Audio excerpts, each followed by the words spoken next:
The cameras flash, but they only see the lie. They see Arthur Lexington, the billionaire king of New York, and his perfect wife, Eleanor, the picture of quiet grace. But tonight, that picture will burn. While the city sleeps, Arthur will be with her, the ambitious, intoxicating woman in a secret penthouse. He believes he is in control. He believes he has two women, one for show, one for pleasure.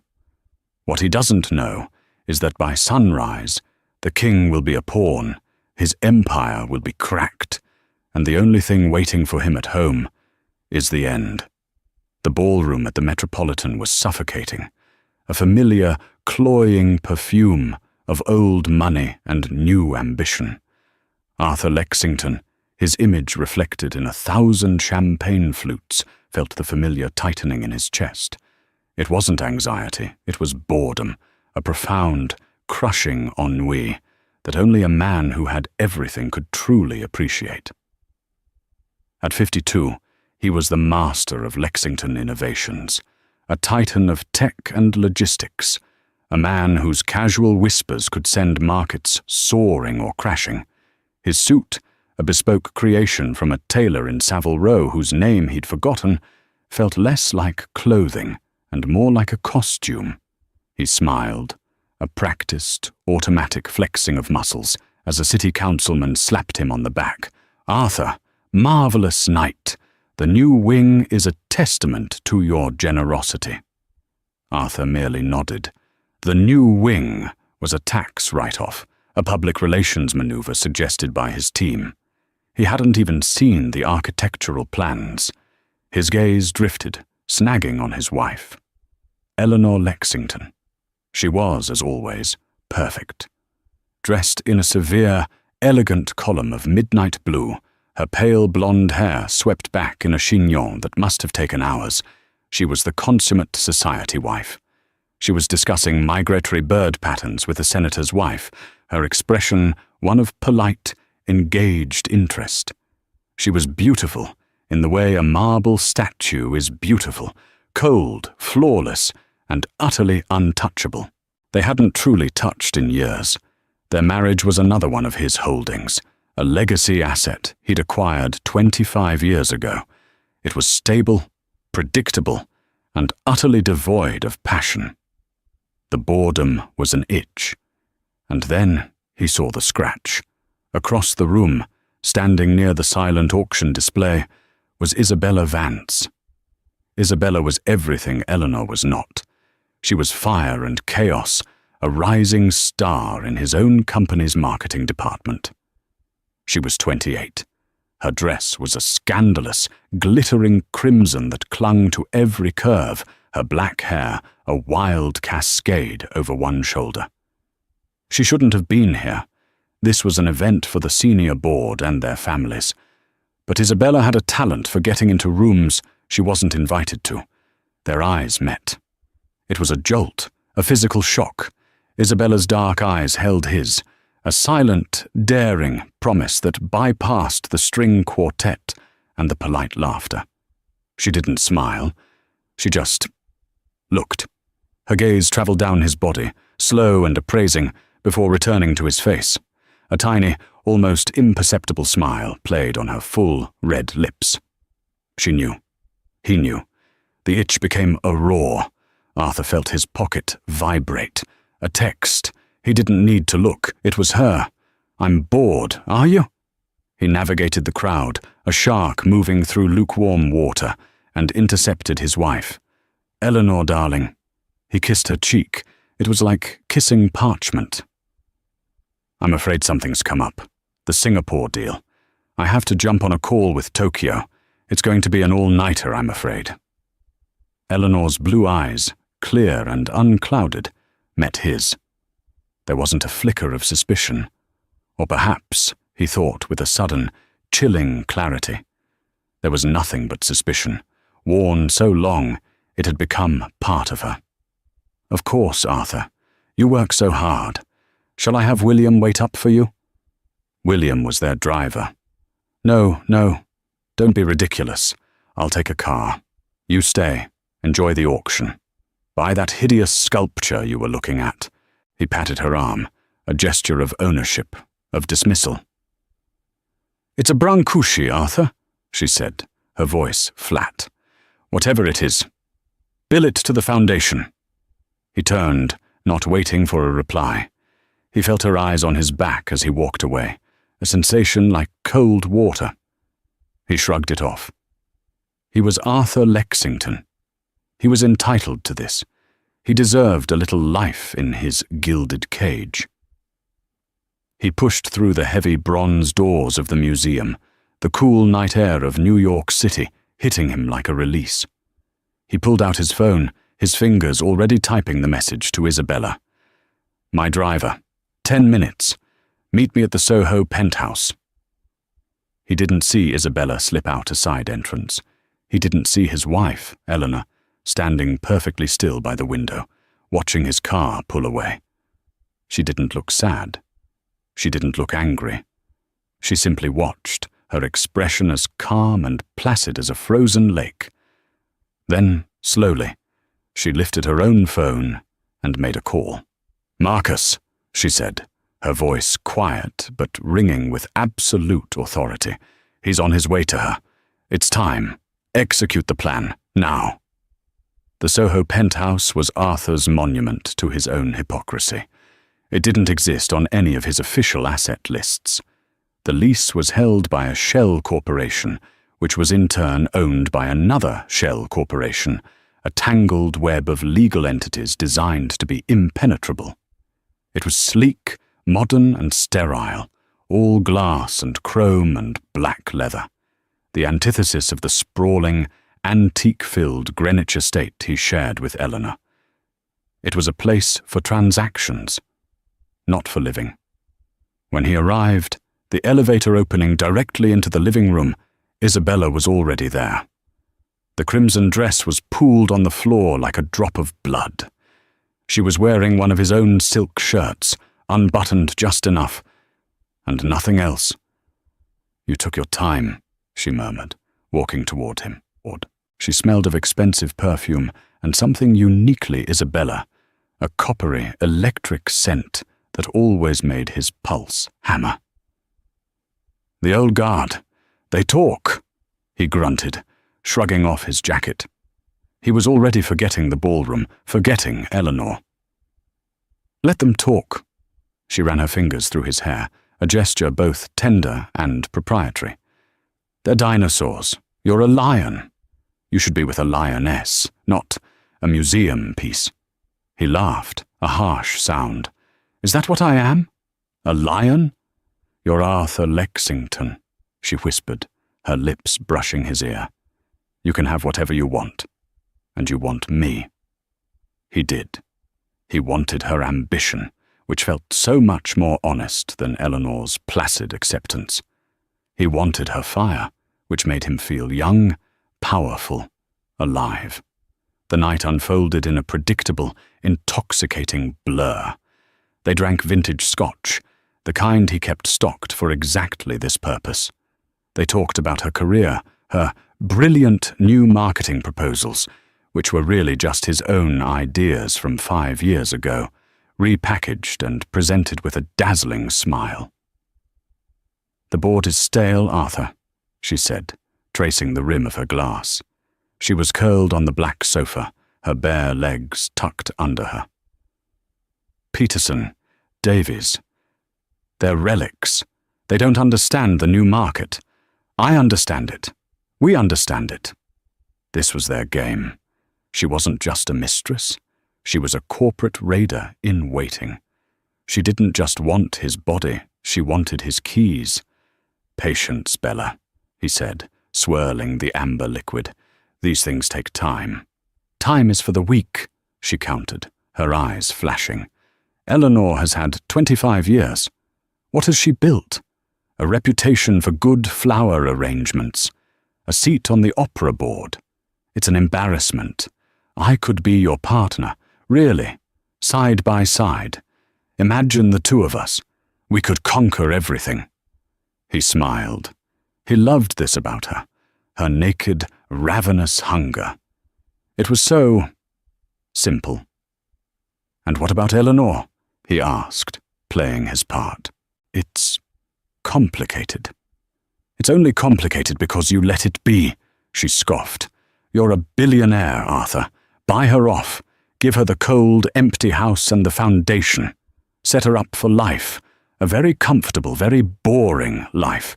She'd probably be relieved." He considered this. Maybe she was right.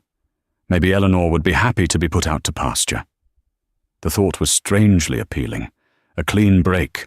A new life. Him and Isabella, the new power couple. One day, he found himself thinking. Maybe one day. "You're pushing too hard," he said, setting his glass down. "Am I?" She uncurled and slithered onto his lap. It was a practiced, perfect movement. "Or am I just the only one willing to tell you the truth? You're trapped, Arthur, and I'm the only one with the key." He kissed her then, a kiss of ownership, of silencing. He was in control. He was the lion. He was paying for this penthouse, this scotch, this shirt. He was buying her time, her ambition, her fire. It was a simple, clean transaction. He was a fool. He didn't notice the way her eyes, even as she kissed him back, were cold and calculating. He didn't know that her brilliant marketing ideas were just the bait. He didn't know that for the last 6 months she had been carefully, meticulously copying files from the private server. She wasn't just ambitious. She was a saboteur. She wasn't trying to join his empire. She was building her own, using his resources as her foundation.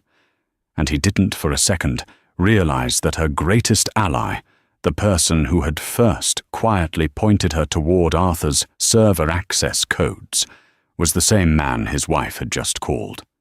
Marcus Thorne, Eleanor's lawyer, had a very broad definition of discovery, and Isabella Vance, hungry for her own piece of the pie, was his most valuable and most unwitting asset. She thought she was seducing a king to become a queen. In reality, she was just the jester, hired by the old queen to distract the court while the castle was being seized. As dawn approached, painting the Manhattan skyline in shades of bruised purple and grey, Arthur Lexington slept the sound, dreamless sleep of a man who believed, utterly and completely, in his own invincibility. The sun, a watery, indifferent eye, was just beginning to pierce the morning haze when Arthur awoke. He felt the familiar pangs, a dull ache behind his eyes from the scotch, a crick in his neck from the unfamiliar, modern pillow, and the sour taste of regret's ugly cousin, inconvenience. He hated mornings after. They were messy, and Arthur Lexington hated mess. Isabella was asleep, her dark hair splayed across the white sheets like an oil slick. She looked younger, almost vulnerable. It was an illusion. Arthur knew vulnerability was a weapon, not a state of being, at least not in his world. He slipped out of bed, his movements precise and silent. He retrieved his clothes from the floor, dressing quickly. The man in the mirror was a stranger for a moment, disheveled, his $5,000 shirt crumpled. He looked like a man who had been used.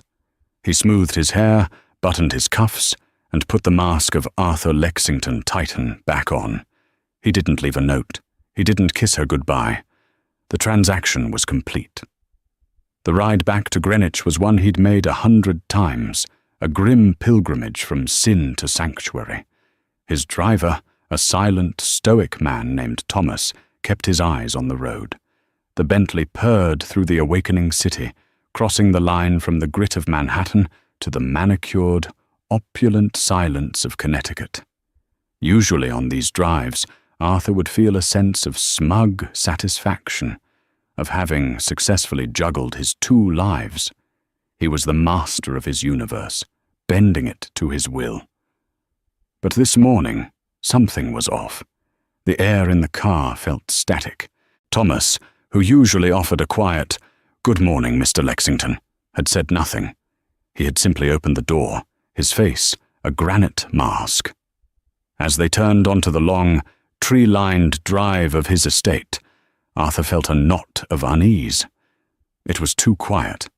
Usually, by this hour, 7 Abu Dharam, the grounds would be bustling, gardeners tending the heritage roses Eleanor was so proud of, house staff prepping for the day, security making their rounds. Today there was nothing. The gravel crunched under the tires, the sound unnervingly loud in the dead air.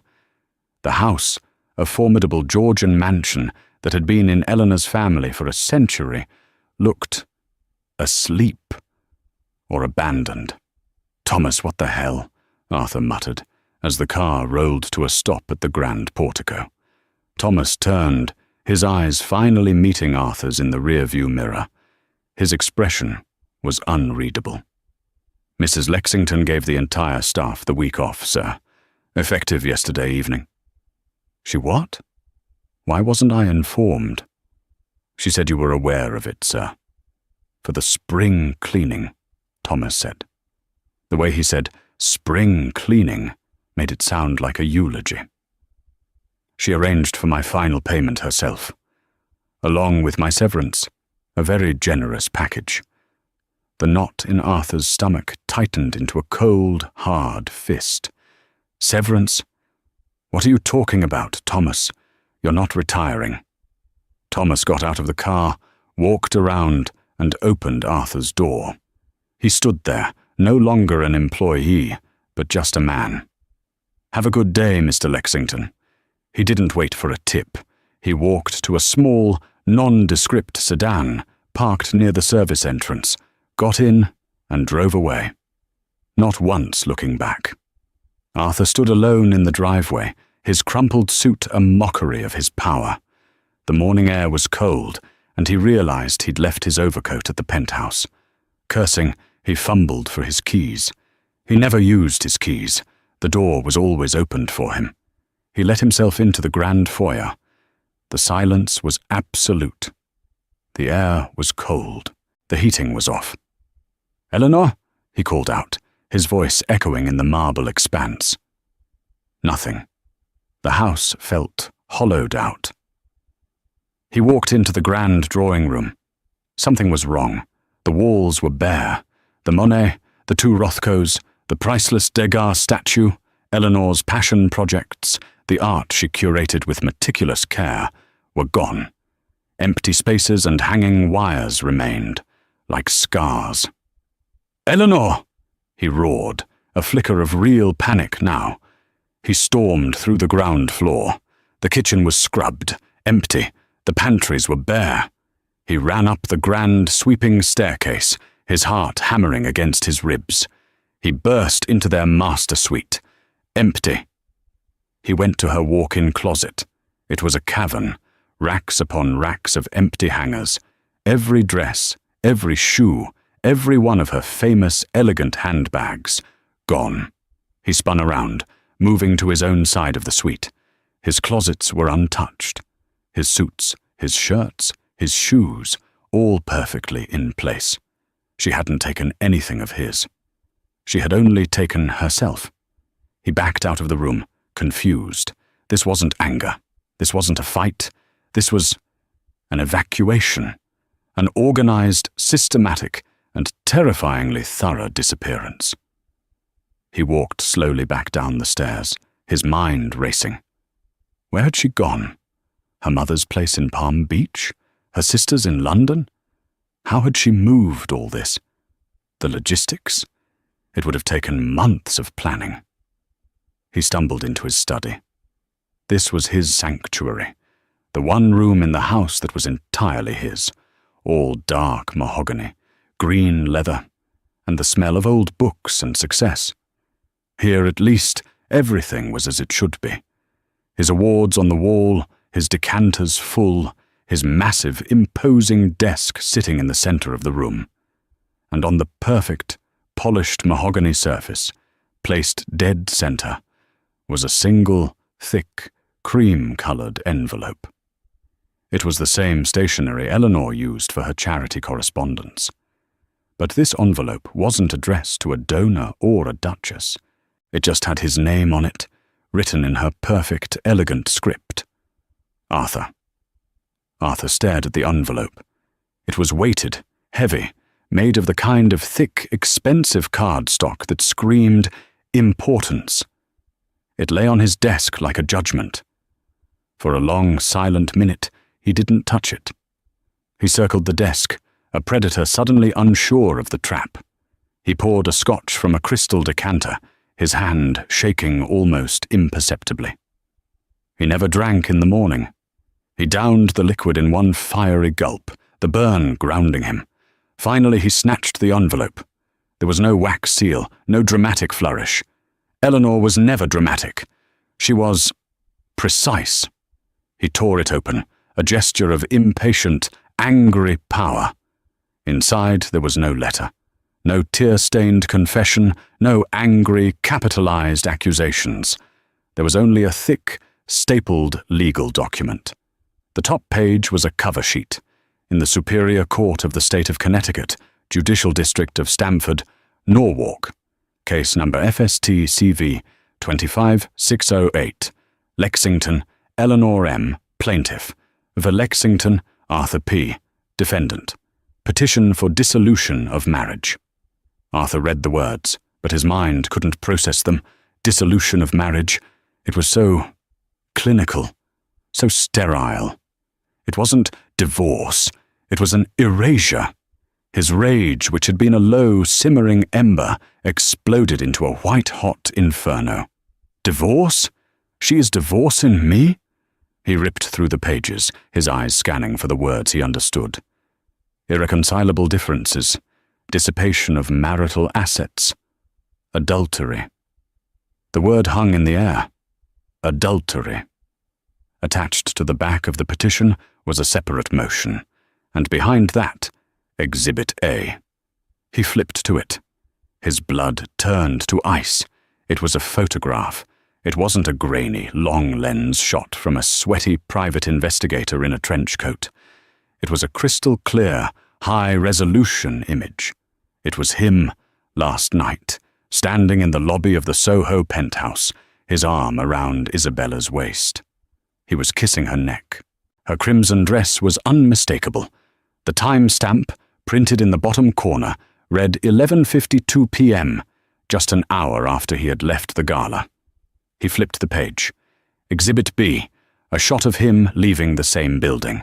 The time-stamp, 6:48 a.m. This morning. There were more, dozens more, not just of Isabella. There was Caroline, the flight attendant from last year, on the balcony of his hotel in Zurich. There was Amelia, the wife of his London banker, getting into a cab with him in Mayfair. The dates, times, and locations were all meticulously documented. It was a portfolio of his sins. "How?" he whispered, sinking into his leather chair.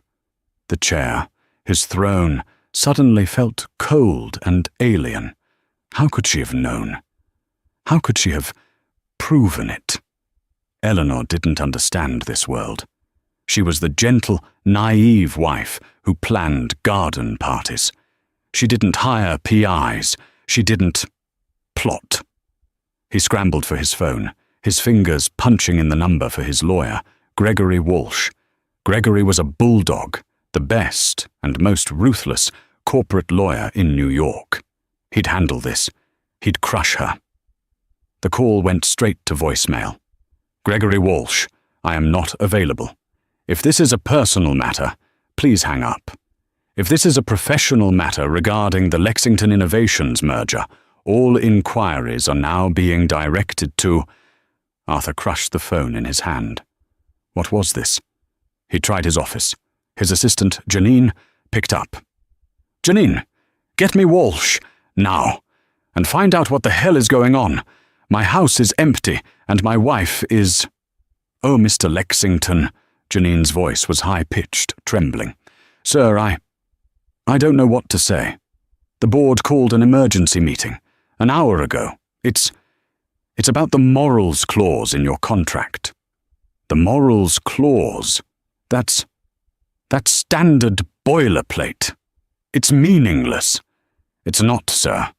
Not when paired with the injunction. Sir, I have to go. They're here." The line went dead. Injunction? Arthur returned to the stack of papers. He'd missed it. It wasn't just a divorce petition. It was a temporary restraining order and a motion to freeze assets. Pending a full forensic audit, due to extensive evidence of dissipation of marital funds, to prevent the defendant, Arthur P. Lexington, from hiding, transferring, or leveraging community property. He read that last line again. Hiding, transferring, or leveraging. He dropped the papers. The Singapore deal, the one he'd used as his excuse last night. It was a massive $2 billion acquisition. He was funding it by leveraging his personal shares in Lexington Innovations. The deal was set to close today. If his assets were frozen, he couldn't fund the deal. The deal would collapse. The stock would plummet. His partners in Singapore would sue. This wasn't a divorce. This was an assassination. He looked at the papers, at the photo of him and Isabella. The crimson dress, the careless, smug look on his own face. Eleanor. Eleanor had done this. The woman who arranged flowers, the woman who sat silently at dinners, the woman he had dismissed as a museum piece. She hadn't just left him. She had set a bomb, and he had just watched the timer hit 0. The silence of the house was no longer just quiet. It was the vacuum left by a detonation. He was standing at ground 0, 500 miles away, in a glass-walled office overlooking not the New York skyline, but the quiet, intellectual pulse of Boston. Eleanor Lexington sipped her tea. It was a simple English breakfast. No sugar. The office was not opulent. It was functional. Whiteboards covered 2 walls, filled with complex algorithms and market projections. The company name on the frosted glass door was innocuous, Aura Tech Solutions. It was one of dozens of small, ambitious startups in the tech hub, and it was entirely, legally, hers. Eleanor, dressed in a simple, sharp-looking grey cashmere sweater and slacks, looked nothing like the museum piece from the gala. Her hair was down, falling in a practical, business-like bob. Her face, free of the heavy makeup of her former life, was alert, intelligent, and focused. She looked 10 years younger. Her lawyer, Marcus Thorne, sat across from her. He was a man who looked more like a rumpled professor than a legal shark, but he possessed a mind of terrifying, systematic brilliance. He was the only man Arthur Lexington had ever truly feared in a negotiation, which is why Arthur had him blacklisted from every firm he worked with. It was Eleanor who had found him, teaching a quiet seminar on contract law at Harvard. The service was confirmed at 7:02 a.m. right on the doorstep, Marcus said, checking his tablet. Thomas confirmed visual. Arthur is home. Good, Eleanor said, her voice even. The injunction was filed at 8:01 a.m. The TRO was served to his office at 8:05. The board was notified at 8:10. The Singapore partners were served with notice of the asset freeze at 8:11 a.m. As of now, he checked his watch. Arthur Lexington is financially paralyzed. He can't access his personal accounts. He can't move his shares. He can't even use his Amex to buy a cup of coffee. Eleanor took a slow sip of her tea. And Ms. Vance? Marcus permitted himself a small, dry smile. Ah, yes, the casus belli. Ms. Vance's company-issued credit cards were deactivated at 8 a.m. The lease on the Soho penthouse, held by that ridiculous shell corp, was terminated by the landlord, who, I must add, is a new client of my firm, for breach of contract. A morals clause, if you can believe the irony. She is, at this moment, being politely but firmly escorted out by building security. Eleanor's face remained impassive. She felt no pity, but also no triumph. Isabella had been a tool, nothing more. A predictable, greedy, and necessary component in a much larger machine. She served her purpose, Eleanor stated. Marcus leaned back. I have to admit, Eleanor, this is the most surgical exfiltration I have ever seen. 25 years. You've been planning this. When did it start? Eleanor looked out the window. It wasn't a plan. Not at first. It was a realization. She told him. It had been 2 years ago. Not another woman. Arthur had always had other women. That was just part of the cost of being Mrs. Lexington, a cost she had been willing to pay for the stability, for the foundation, for the anesthesia. No, the moment had come during a dinner with their son, Julian. Julian, their only child, had been struggling, working at a small, non-profit startup in Boston, trying to build something real. He'd come to Arthur for a small bridge loan, $50,000, not to buy a car, but to make payroll for his 5 employees. Arthur had laughed. He'd done it in front of the whole family at Christmas dinner, laughed and called him a wasting his trust fund, a waste, a sentimental fool wasting his Harvard education. Eleanor had watched her son's face crumble. She had watched the light in his eyes go out, and in that moment she saw Arthur not as her husband, but as a blight.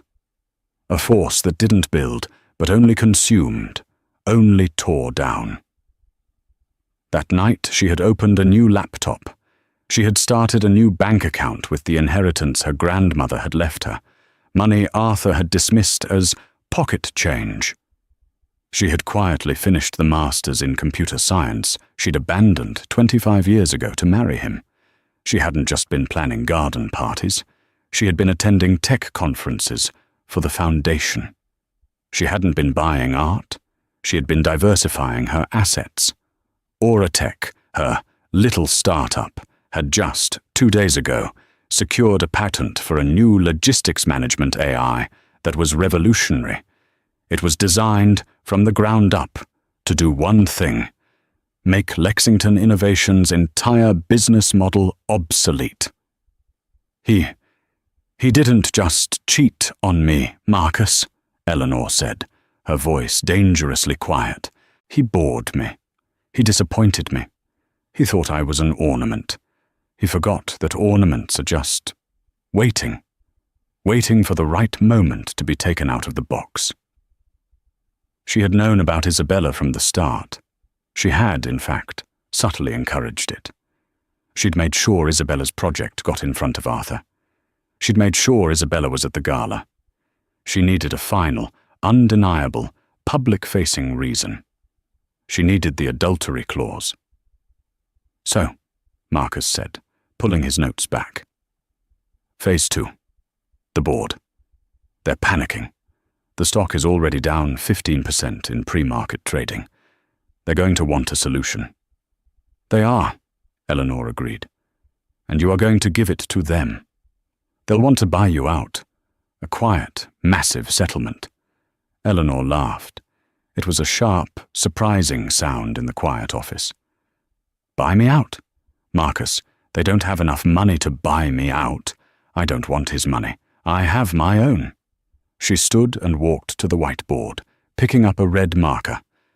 I don't want a settlement, she said, drawing a circle around the name Lexington Innovations.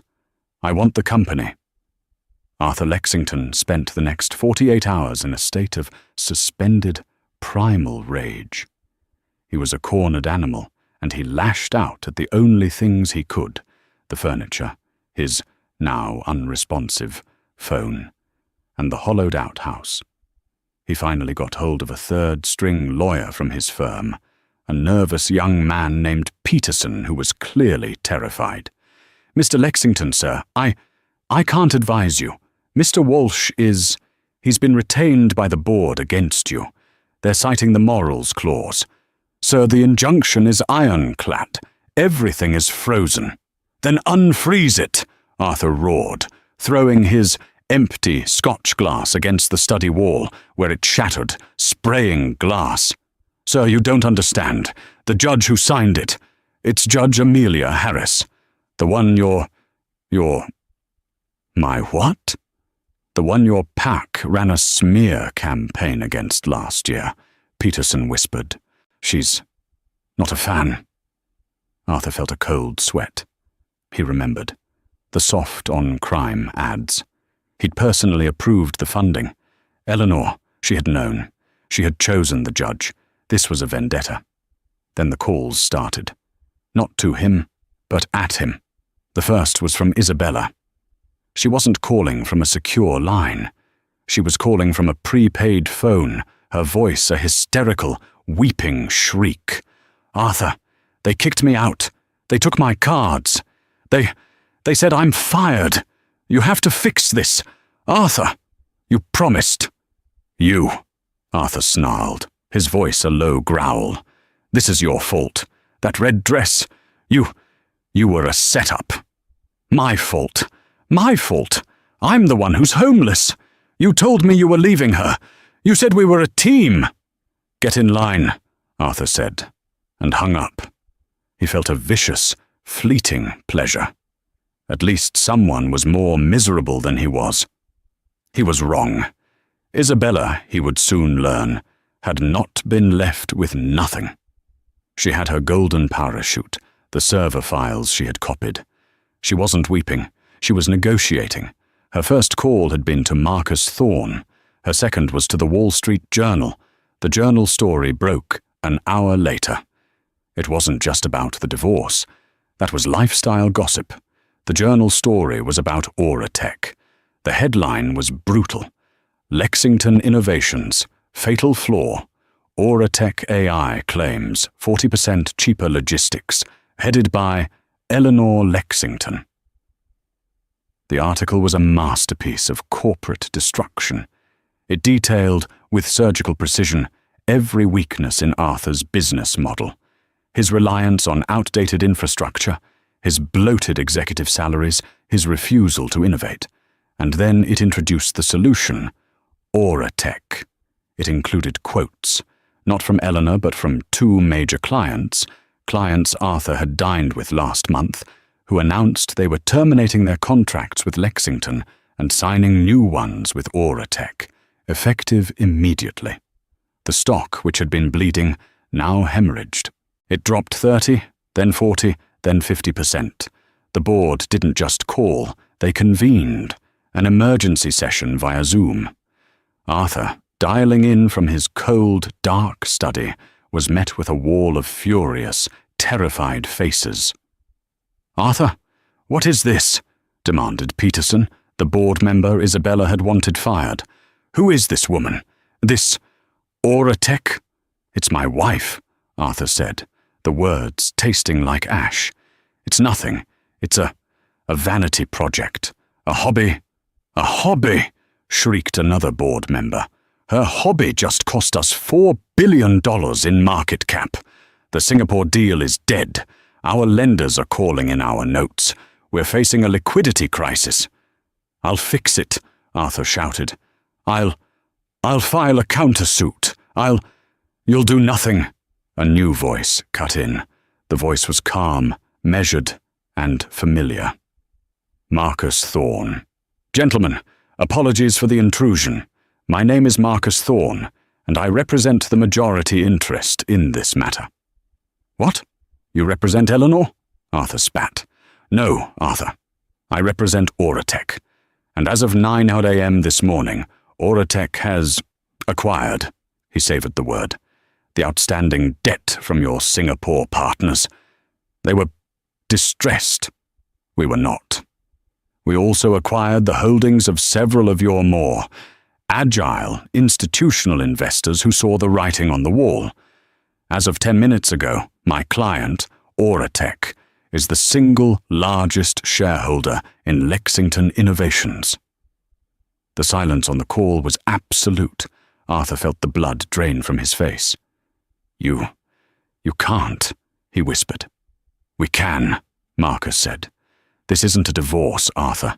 It's a hostile takeover, and you, I'm afraid, are the only liability left to mitigate. The board has already taken a vote. You are, as of this second, removed as CEO and chairman of Lexington Innovations for cause.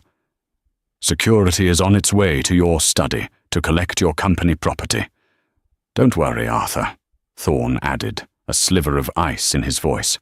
Eleanor has ensured you won't be left with nothing. You get to keep the house. Both of them. And the foundation. You know, for your spring cleaning. The call ended. Arthur was left staring at his own, pale, horrified reflection in the dark screen. The empire he had built, the one he had bragged about, the one he had leveraged to feed his appetites. It was gone. And the woman he had ignored for 25 years was now, quite literally, his boss. The final meeting did not take place in a courtroom. It took place in the main boardroom of the Lexington Innovations Tower, a room that had once been Arthur's personal temple. He had not been in it for 6 months. The 6 months had been clarifying. The press had been brutal. Isabella, in a tell-all interview, for which she was paid a handsome, undisclosed sum, had painted him as a manipulative monster, while simultaneously painting herself as a brilliant, wronged protégé. She was now the head of Vance Media, a consulting firm funded, Arthur suspected, by her settlement from Thorne. Arthur was a pariah. His friends, his allies, the sycophants who had filled his parties, they all vanished. He was left in the Greenwich mansion, which was no longer a home, but a mausoleum. The staff was gone. The art was gone.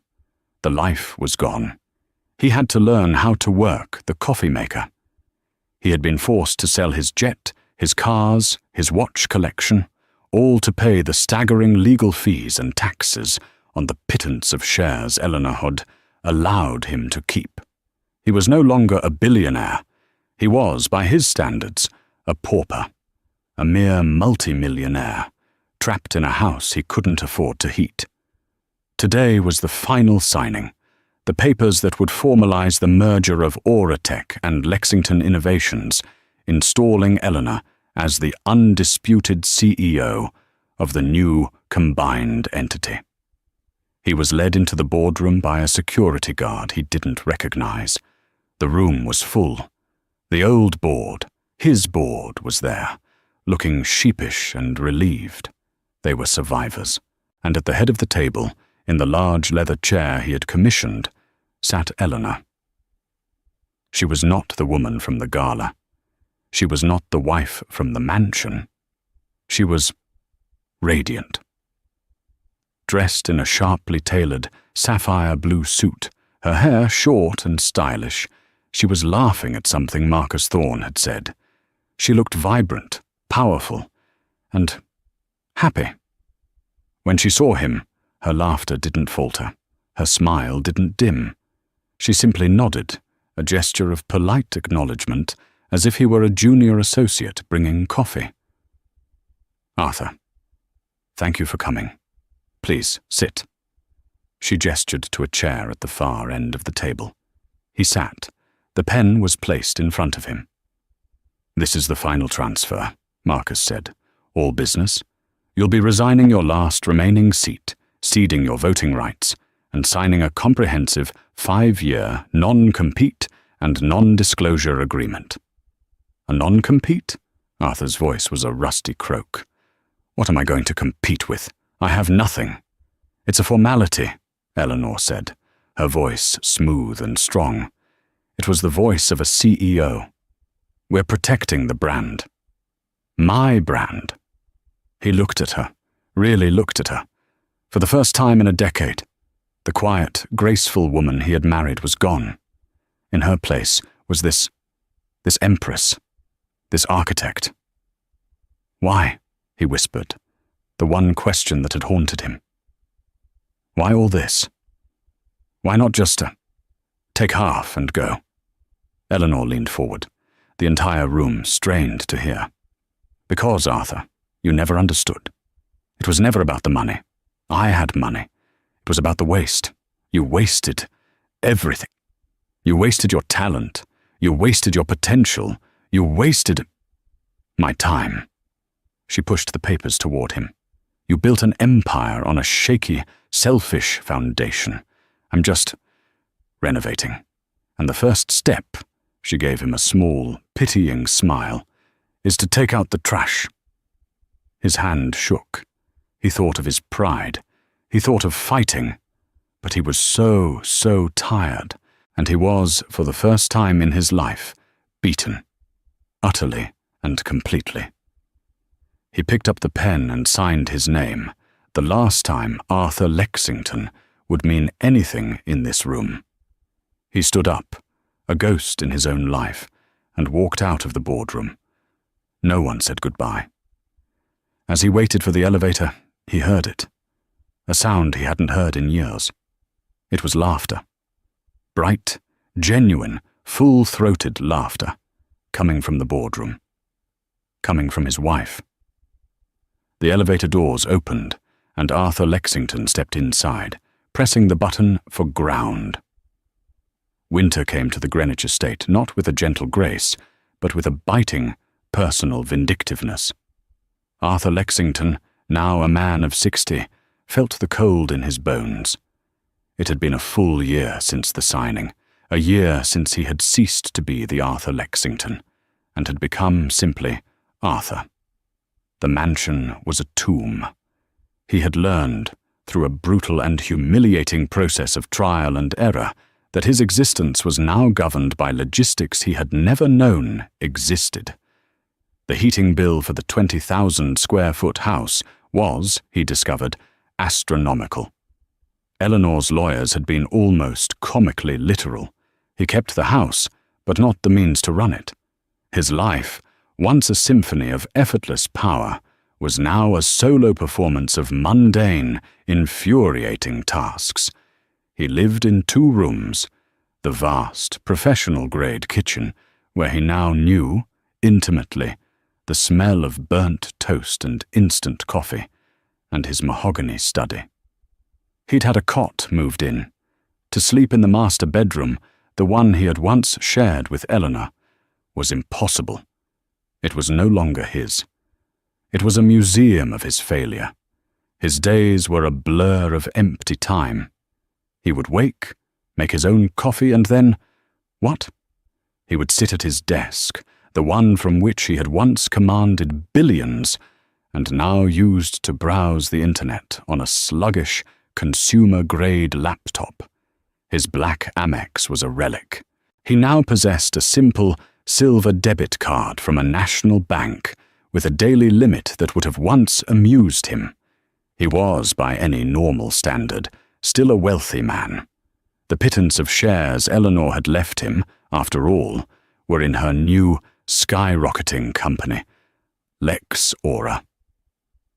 This was her final, most exquisite cruelty. He was chained to her success. To fund his own bleak existence, he had to watch her thrive. Every time he paid for his groceries, he was, in essence, cashing a check written by the woman he had dismissed as an ornament. His isolation was absolute. The friends who had once fought for a week on his yacht were now figments. He had tried, in the first few months, to call them. Their assistants, once deferential, were now polite, impenetrable shields. Mr. Peterson is in a meeting. Mr. Davies is traveling. They never called back. He was a ghost. One Tuesday, the humiliation became tangible. He had to go to the supermarket. He, Arthur Lexington, who had not stepped inside a grocery store since 1993, had to push a wobbly-wheeled cart down an aisle. He was wearing an old polo shirt and slacks, the only clothes that didn't feel like a costume. "Mr. Lexington?" a voice chirped. He turned. A woman, someone he vaguely recognized from the club, was staring at him. Her cart was full. His held only a frozen pizza, a carton of milk, and a bottle of scotch, the cheap kind. "Clara," he managed, his voice rusty. Her eyes, wide with a kind of horrified pity, raked over him. "Oh, Arthur, I didn't know you. Shopped. Just picking up a few things," he muttered. "We all heard what happened," she said, her voice dropping to a conspiratorial whisper, as if he were a widower. "It's just awful. Eleanor, well, she was always a cold one, wasn't she? All of us at the club were just... Well, we're on your side." Arthur looked at this woman, with her carefully maintained face and her empty eyes, and felt a surge of rage, so pure it almost choked him. She was on his side. She who had fawned over Eleanor's garden parties? "Clara," he said, his voice dropping to the low, cutting tone he had once used to eviscerate board members. "Go. Away." She recoiled, as if he'd slapped her. He abandoned his cart and walked out of the store. He sat in his modest, American-made sedan, and, for the first time since he was a child, he wept. They were not tears of sadness. They were tears of pure, impotent rage. He was not a tragedy. He was gossip. He drove back to the cold, silent house. He walked into his study. He picked up his phone. He scrolled to a number he had not dared to dial. Julian. He pressed the call button. It rang, each ring a hammer blow to his chest. 1, 2, 3, 4. Voicemail. "You have reached Julian Lexington. I'm not available. Please leave a message." The sound of his son's voice, confident, clear, happy, was a physical pain. Arthur gripped the phone. "Julian," he began. His voice was unrecognizable, a dry croak. It's Dad. I just... What was he just doing? Apologizing? Begging? Demanding? I saw the stock price today. Good. That's good." He paused, the silence of the room roaring in his ears. "I'm at the house. If you... just call me back." He hung up. He knew, with a certainty that settled in his stomach like a block of ice, that his son would never call him back. Far from the Gothic silence of Greenwich, the Boston headquarters of Lex Aura was a cathedral of light, glass, and noise. Eleanor Lexington stood at a floor-to-ceiling whiteboard, marker in hand, deep in debate with a woman 30 years her junior who wore a T-shirt that said, "Data is my love language." No, Shanti, you're looking at the data lag," Eleanor said, sketching a frantic, brilliant diagram. "The legacy system can't process the predictive model before the shipment leaves the port. But if we integrate the Aura AI at the point of origin..." "We'd cut the processing time by 70%, Shanti finished, her eyes wide. "My God, you're right." Eleanor smiled, tossing the marker onto the tray. "Good. Implement it. I want the beta running in the Hamburg-Newark corridor by Friday."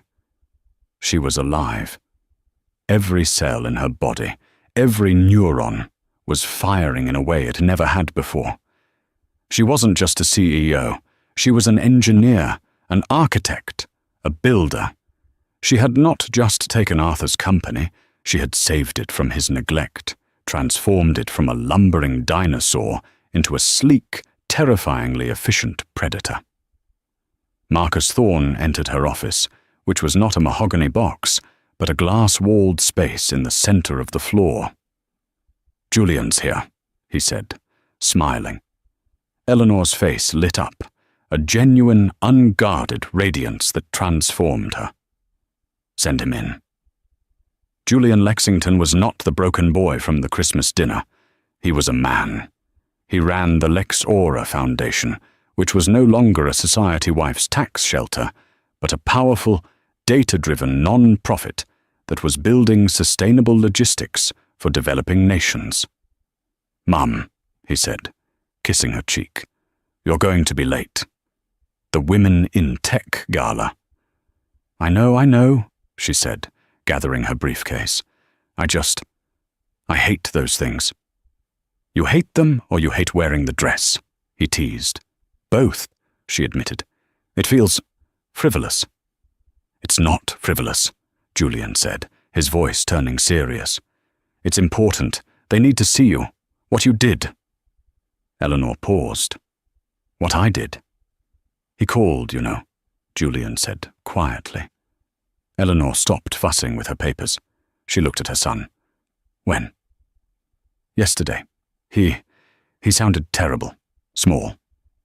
Eleanor looked out the window at the city, a city she was helping to build, a city that was hers. She felt a twinge, not of pity, not of regret. It was an echo, the phantom limb of a life she had amputated. "He is small, Julian," she said, her voice soft but firm. "He always was. We lived inside his shadow for so long, we thought he was the sun. It was our mistake, not his. Are you ever going to talk to him?" Eleanor turned and put her hand on her son's cheek. "I have nothing left to say to him. He is a part of my past, Julian. You," she said, her voice thick with emotion. "You are my future. You are the point. Don't ever forget that." She picked up her bag. "Now, come on. If I have to go to this thing, so do you. I need my best-looking partner on my arm." As they walked out, a junior executive ran up. "Ma'am, the Journal is on line 1. They're reporting that Isabella Vance, Vance Media, has just filed for Chapter 11 bankruptcy." Eleanor paused. "Isabella who?" she asked, without a trace of irony. "Vance Media? The PR? Never mind," the executive said, flustered. "Exactly," Eleanor said, not breaking her stride. "Hold my calls. My son is taking me to a party." And so the king was checkmated. Arthur Lexington, a man who thought he owned the world, learned he was just a guest in a house that his wife had built, and his wife had just foreclosed. He didn't just lose his mistress, he lost his pride, his power, and his entire empire, all because he underestimated the one person he promised to honor. This story is a brutal reminder. The quietest person in the room is often the most dangerous, and hell hath no fury like a woman who has been bored. What do you think? Was Eleanor a hero, or was her revenge too cold? Let me know your thoughts in the comments below. And if you enjoyed this story, please don't forget to hit that like button. Share this with someone who needs to see it. And most importantly, subscribe to the channel for more stories of drama, revenge, and the shocking twists of real life.